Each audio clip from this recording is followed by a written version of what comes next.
Speedway Report is produced and broadcast by the Zeus Radio Network for Racers Reunion Radio. Well, NASCAR Playoff Championship 4 weekend wrapped up in Miami. In the sandblasted surface of Myrtle Beach, welcome the modifieds and the late model stock cars. Dirt legend Mike Duvall was remembered in the 28th annual Blue-Gray 100.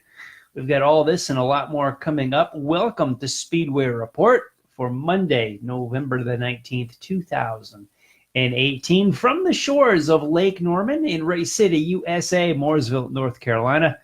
I'm Patrick Reynolds, and thank you for joining the fastest half hour in racing. We are 1 week before Thanksgiving. Still got plenty of results to talk about. As I looked ahead to the calendar, we've got plenty of results to report to you in the weeks coming up. Weather's getting cold, holidays are here. Fear not, Speedway Report will be with you.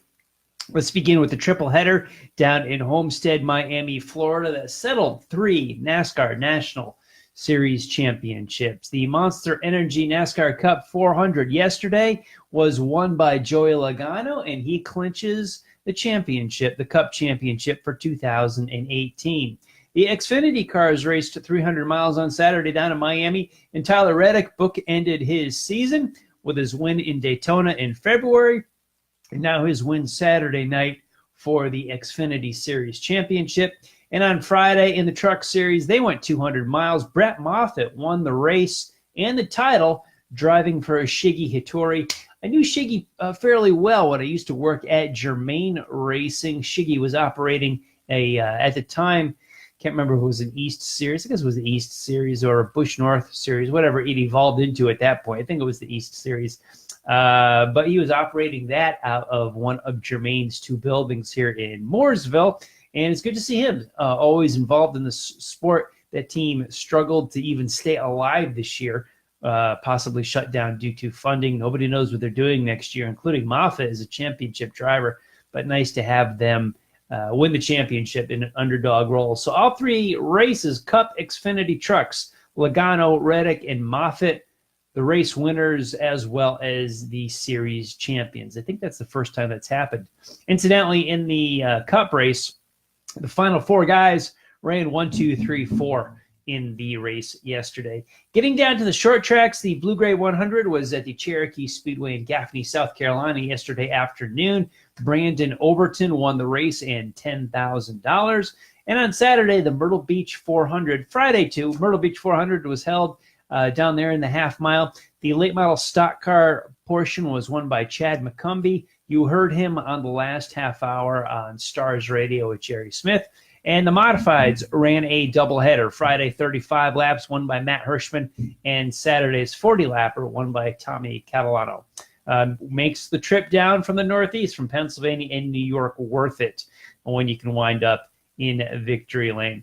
Let's pick apart the weekend here a little bit. I got one big thing we're going to touch on, but before that, let's talk about Sophia Florsch, who is, well, awake and has a positive prognosis. You might have seen the footage on the internet splash all over social media. She is a German teenager, and she had a incredibly violent-looking F3 crash in Macau, China, during the Grand Prix there over the weekend.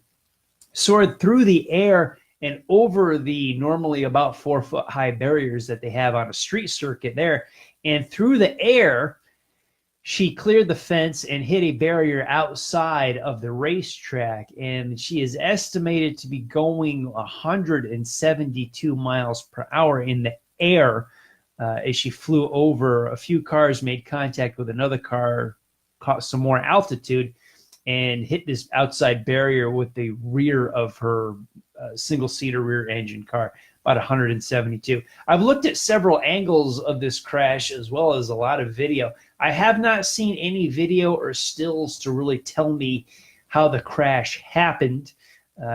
When she comes into view, the car is backwards compared to the race travel, and then she soars through the air. It looked like she got over some rumble strips or some pieces that were off the racing surface, got through the air backwards, hit another car, went even higher, cleared the barrier, and into the outside wall or outside barrier that was outside the racing surface. She does have a vertebra fracture. She went to surgery for it Sunday, but she does have a positive prognosis. We'll keep an eye on that. Much like you concerned for her, the same as we were Robert Wickens over the summertime. Prognosis, yeah, back injury is extremely serious, but we'll see how they play out. They can go a lot of different ways over time with surgery, therapy, all kinds of ways it can go, both good and bad.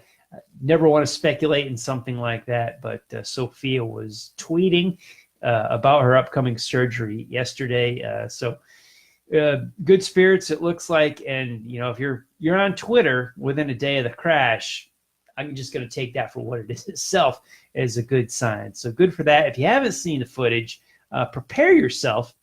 But if you're following racing, you may want to take a look at it. If nothing else, for there is some shock value to it. But something I want to look at is I've been trying to find out really what caused the crash. Where did it start? How did it begin? I see the end of it. I never saw the start of it. Certainly something to look at is how street courses are put together. All street circuits need to look at this type of crash, see what happened, see where it went, see how she cleared the fence, went outside of the racing surface, and make sure whatever street circuit you're on coming up for the future, if anybody of power sees this show, that you're taking the precautions that this doesn't happen. Upgrade your facility if it isn't already. You're thinking of the big ones that here in the United States, but so many of these open wheel cars race worldwide on these type of circuits, where it's a street circuit built along the inside of a city. And I don't know anything about the engineering that goes into it, but I hope everybody looks at this that is involved in a street circuit, if nothing else, to make their circuit as safe as possible, where it's not an issue wherever you are racing. Now, NASCAR Playoffs is going to be my big soapbox tonight. I know that's not a surprise for any of you that watch the show regularly, because I've spouted off about them so many times when I have, since I've gotten into the journalism side of motorsports and auto racing.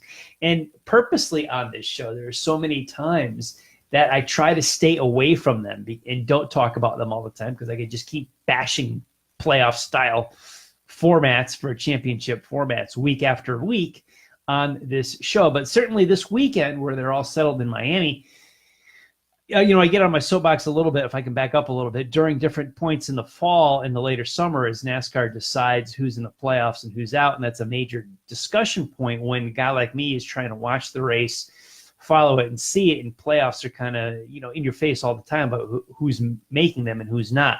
So I thought this was an appropriate weekend as we come off of Miami on Monday, that I would be allowed, you guys would allow me to get on the soapbox and rant about this for a while, because it did come up so many ways. It comes up all the time anyway. There's so many ways on social media about there's so many new folks that love this style, dig it, like the playoff format, and folks, older school folks like myself, that just have never been on board with it. We've got this 16-round Cup Series playoffs. Xfinity and trucks are a different number. But they're whittled through the playoffs to where we get to the final four and come to Miami. And we've got 4 drivers in each series, which are tied through magic for their championship run. And it's a winner-take-all Game 7 moment, as Brian France used to say years ago. He was looking for this Game 7 moment. And I'm going to start by this, with that statement that he made a year ago, is Game 7 moments are so special because they happen naturally. Sometimes you get a World Series where one team sweeps the other team in 4 games. That's baseball. That's sports. It played out. When you get a Game 7, it is spectacular. It is amazing because it doesn't happen all that time. You can win it in 4, 5, 6, or 7 games. You can't just make a Game 7. Well, that's what we've done here, to me, a longtime fan, is that you've made a Game 7. It doesn't hold a lot of weight. I find this Championship 4 showdown in Miami extremely artificial and manufactured. I don't like it at all, not one bit. I've seen so many people defend it as well on social media that got good points. For every point I saw for this, I can pick apart and state the opposite of, I just don't have the time to argue with everybody on Twitter and Facebook about it. They're welcome to like it. You really are welcome to like it. I'm not. And I could go through all the reasons and the defenses that people have of this championship system, and I've got my own for you. A very common point that the championship in years past under the Bob Latford system, which was just a cumulative point total all year long, was that it is often decided too early. With a couple races to go, we would have already had a championship clinched with, we'd go into the final race of the year and someone would only have to finish 34th or what have you to win a championship. And I was fine with that. I'm going on record. I was always fine with that. I didn't complain about it. I was fine with it because what I saw, I felt was legitimate. It was an honest championship.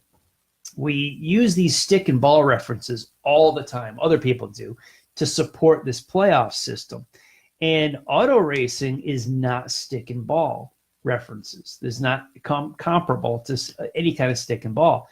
One of the reasons I fell in love with auto racing to begin with when I was a kid was that it wasn't like football. It wasn't like basketball or baseball. It was totally different. We did so many things different. That was the appeal. And there's a lot of comparisons now. Well, if the NFL did this, and you see it in the NFL, and Tom Brady this or that, who won the most games? And sometimes someone gets in the playoffs and they run the table where the undefeated team didn't win the championship, blah, blah, blah. I don't care. I don't care. I don't follow the NFL. I don't follow the NBA or baseball. If you're a fan of those, great. I'm not. I don't care. I like racing because it was different. And if a championship was decided early, I was okay with that because I saw a legitimate title being crowned.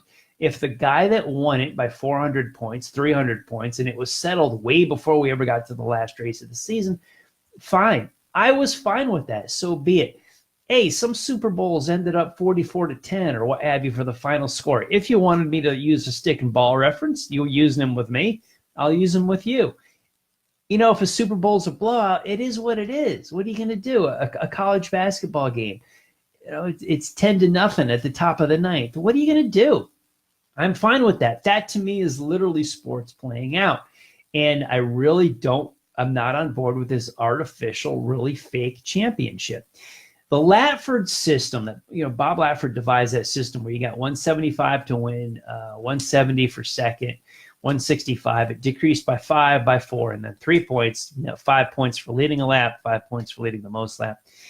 The championship was decided some years at Rockingham a little bit before, or, what have you. It depends on when the last race of the year was, Atlanta, Riverside.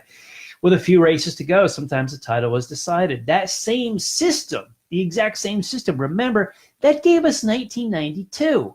That fantastic classic race in Atlanta, the Hooters 500 of 1992. This incredible points championship. And it was because, to me, that is so special, is because sports played out. Bill Elliott and Alan Kulwicki were so close to being tied with this system.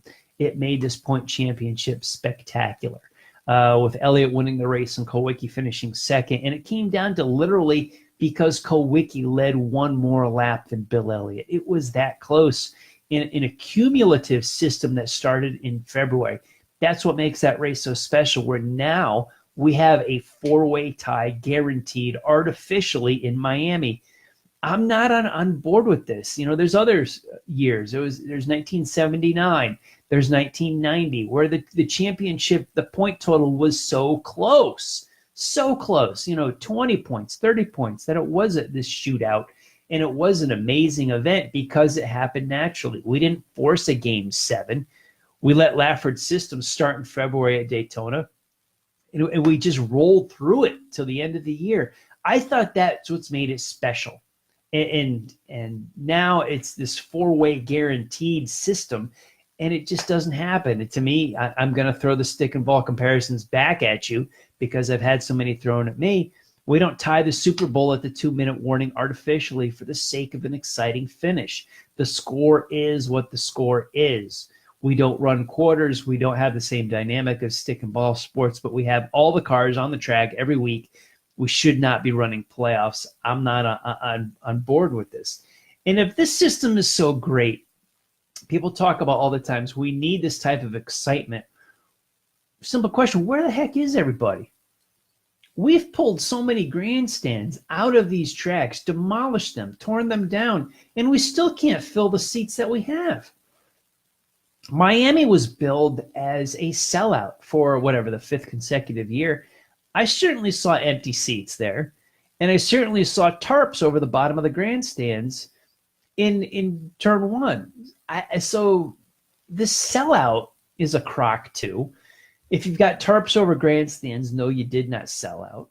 If you have empty seats, yeah, you might have sold out, because I know exactly what happened. The corporate world bought up the remaining seats, so you could say it's a sellout. I know how that works. And this is not a system that's naturally going to appeal to young kids and millennials. That you want that excitement, that shootout, just to appeal to people, because they're not showing up. We've got a lot of empty seats, and we've got a grandstands, and we did not overbuild. When the Charlotte Motor Speedway built that Diamond Tower in turn 2, you remember that, before that was demolished, the place never sold out. Charlotte Motor Speedway did not sell out. But it didn't have to tear down grandstands. Grandstands were largely full. They just weren't sellouts. And so many of these tracks, you look at Bristol, you look at Dover, where they took out grandstands and empty seat after empty seat and covered with tarps. These sites used to be full. Bristol used to be full. It was sold out. You couldn't get a ticket. Where is everybody? If this system's so great, and this is how you're gonna grab that younger fan, where the heck are they? It's been 14 years. We're still waiting for them. Where is everybody? I'll tell you where you get the young fan. I've said it on this show before. The older fan. The dad and mom bring their kids to the racetrack, but this new system did a big part in running off mom and dad. That is how you attracted new fans, that young generation. Where's the next generation of race fan coming from? I agree with that strategy, that you need to be focusing always on the next generation of fan, whether that be sports, racing, baseball, music, what have you. Where's that next generation of fan coming from? That is always have to be a concern, but not at the expense of chasing away your current ones. That's what you have done for over 15 years now. That's where the next generation of race fan came from. That's where it has always come from. That's where it always will come from. And you chased away mom and dad since 2004. The 2004 chase was the first year that the sport decided a champion in a playoff style format. It was 2004. It was Kurt Busch. He won. And this sport continued to grow from its inception. Never, always tracked upward in every category. Ticket sales, media coverage, always tracked upwards until when? 2005. 2005 were the very first cracks in the armor of this thing, of television ratings, that they did not increase, was 2005. They actually were a little bit down from 2004. And then we went to 06, 07, 08, and they slowly declined, but now granted, people consume media different. So I take that with a grain of salt, the people watching TV and watching sports. However, the grandstand seats, to me, are an apples to apples comparison of where the fan base is, of how many have left the sport and how many have chased away. As a race fan, before I did a pit crew job, before I was a journalist, before I had a show that you're watching now, before that, all that, I was a fan. I had a job outside of the sport. I used vacation time and my own money to go on vacation, take times off, and go to the racetrack. I did that. I did it in the 80s. I did it in the 90s. I don't know if I would do that in 2018. As a professional, I go to the racetrack through Speedway Report. I do it. I still enjoy it. But if I had to use time off and dig into my pocket and spend, that was my vacation for the year, I don't know if I would do it. I darn well would think about doing something else. I don't think this would appeal to me. Now, there's a lot of newer fans who have discovered the sport since the chase came along, and they like the format and they've embraced the changes. Some of them know no other way to decide a title. So they're on board with it and they love it. And if they love the sport, good for them. I don't bash anybody that does love this format. It's just simply not for me. I would even want to talk about one of the Facebook friends there, Shane Ryan Bailey. He made a comment on our Facebook post yesterday, or a couple days ago, whatever it was. I made a negative comment about NASCAR Playoffs on the Speedway Report Facebook page, and his reply was, "Hey, you're missing great racing." Shane and some other people have responded with that as well. It says, that's not my point of how good the racing is. Because I'll agree, the racing is pretty good. It is. It's not bad at all. It's not as good as what it used to be, in my opinion, but it's not bad. It's good. And to turn off a race, you are missing some good racing, but that's not my point. My point is we've got a championship that I no longer care about, and to me has been watered down and thinned out. What I once revered, what Petty and Earnhardt did with their 7 titles and Darrell Waltrip's 3 and Cale's 3, what they did, I thought I put that on a mantle. I put that cup, that championship on a mantle. And it was just awe and respected. And now with a playoff format, the series to me is watered down and thinned out, and it doesn't float my boat anymore. I just don't have the interest. And I can say, as a race fan that used to take vacation time to go to the track, that used to spend my vacation allowance every year, my budget every year to go to the racetrack, I don't think I'd do it now because I don't care as much anymore. The attendance is still a good indicator because TV ratings have changed. There's so many empty seats. Look, I was a sport on whose back this sport was built on. I was in the grandstands in TV ratings in the 70s, the 80s, the 90s. I helped build this until that TV deal was grabbed for 2001 under the 2 network umbrella, as opposed to all those tracks. I was the one that built this. Now, since 2004, with this championship format, it felt like it's turned its back on me. There's a lot of old school fans before me from the 50s and the 60s that remember those days, and we've been told that we are going to be left behind. And I don't know if I'm going to be left behind, but I might be leaving the sport behind because I don't care as much anymore. I still follow it. I still like it, but I don't revere it or respect it. I have much bigger interest now with IndyCar, sports car racing, Formula One, local and regional touring. So, am I going to stop paying attention to the Cup Series? Somewhat I have. I complain all the time with the hope that someone in Daytona Beach would hear me someday and say, they're trying to do things to help make the sport better and help fix it, but they don't listen to folks like me that are saying, here's what's wrong with your sport. You're not fixing your sport. You're causing it. Sunday afternoons to me used to be must-see TV for the Winston Cup races as it was back then. Now it's kind of filler. If I don't have anything else to do, I'll watch it. I watched the race yesterday in Miami because I happened to be done with everything else that I needed to do. Here we are coming up on Thanksgiving weekend, and I'm kind of pumped about the Brazilian Grand Prix for Formula One. I'm more pumped for that than I was for the NASCAR finale in Miami, and I can attest a lot of it to the playoff style format. I just don't see the luster and the shine on the Cup Series that it used to have when I was younger. So what's the future? What's the future of the sport for me? Do I cover it anymore as a journalist? Yeah, I do. Am I going to ignore it? No, but I certainly just don't have the interest that I once did. I watch it. I like it. I used to have a passion for it. I just did not miss a race on Sunday afternoon, either in person or on TV. But I don't think the sport is leaving me behind, but the sport is moving and I'm not moving with it. And I'm okay with that. I don't know if NASCAR is okay with that. I think they would like me back. I'm not much interested in being back to them. I'm real excited about the Indianapolis 500 in May, much more than I am of the Daytona 500 in February. And I don't know if I'd ever say that. I was always a stock car guy, and now year after year, NASCAR's decisions and their formats really just take a little bit away from me with each flip of the calendar. So where am I going? I'm not really sure. I'm excited for Daytona. I'm looking forward to Daytona in February, but I'm much more excited about Indianapolis in May. And a guy that was raised on stock cars would never, ever say that. But I have been able to say that since they chase in a playoff format.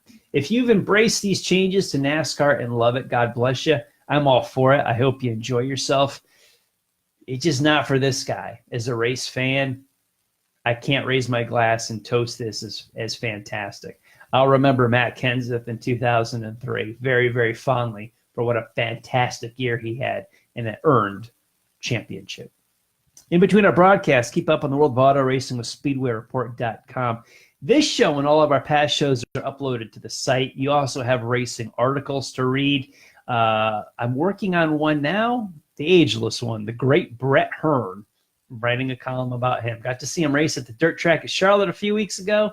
Looking forward to having him on the website in some print, so to speak. Past episodes of this show are on Facebook on Racers Reunion and it's the Speedway Report with Patrick Reynolds Facebook page. You catch me on Twitter at Speedway Report and at Speedway Pat.